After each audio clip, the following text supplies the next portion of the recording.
6 weeks into the war in Ukraine, refugees who fled the conflict are now risking everything to return home.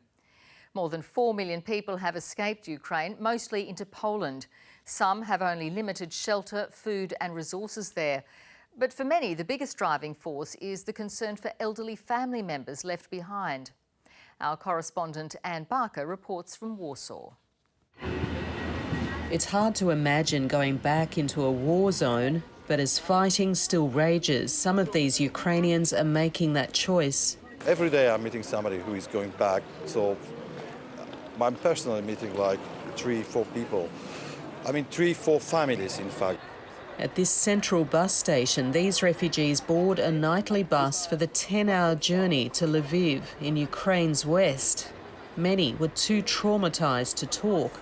They don't want to go back because they want to live. They want to be alive. One woman says her daughter back home is pregnant and has no one to care for her. Another says she has nowhere to stay in Poland and no money to pay for rent. Some of them are even crying when they're talking about it.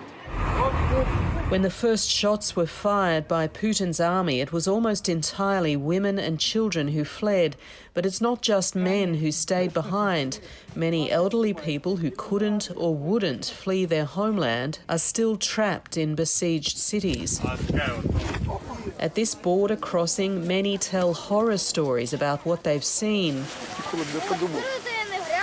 An 8-year-old girl who can no longer talk because of the trauma, says this man. He breaks down as he recounts the shelling that forced him to flee. Children make up almost half of all refugees, and many are now living indefinitely in centres like these. When you walk around here, you see how every second or third bed has a teddy bear. It drives home just how many children have become refugees. The UN says almost every second a child has fled the war. For all the trauma, so many families here just long to go home. Anne Barker, ABC News.